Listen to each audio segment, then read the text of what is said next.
एक छोटस जीवन आहे मंडळी माणसाचं. हे 60-70 वर्षाचं छोटस जीवन आहे.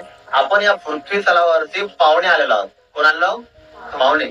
आपल्याला इकडे राहायचं नाही आहे. ऍक्च्युली हे लोक ज्या भ्रमामध्ये जगायलेत ना, हे जे दुनिया ज्या पद्धतीने चाललेली आहे ना, की हे माझं ते माझं, ज्या जगात सगळ्यात मोठं जर डिटॅचमेंट जर कोणी शिकवली असेल ते बुद्धाने शिकवलेले आहे. राहुलला सोडून गेले, शतरला सोडून गेले, राजे होते ते.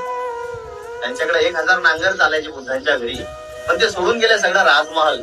आणि लोकांना सांगितलं की तुम्ही जास्त इच्छा, लालसा, क्रोध, लोभ, मोह करू नका. भुकेलेल्यांची भूक जाणार, तहानलेल्यांची तहान जाणार, हाच माझा धम्म आहे. माणसाशी माणसं सारखं वागा, हा माझा धम्म आहे. प्रत्येकाशी प्रेमानं बोला. तुम्ही लोकांना प्रेम द्या, लोक तुम्हाला प्रेम देतील. तुम्ही लोकांना शिव्या द्या, लोक तुम्हाला शिव्या देतील. जे पेराल ते जोगवणार आहे. बी टाकणार आहे तुम्ही कडुलिंबाचं, आणि अपेक्षा करणार आहे आंब्याची. लागणार आहे का आंबे कडुलिंबाच्या बियाला? त्या झाडाला नाही लागणार.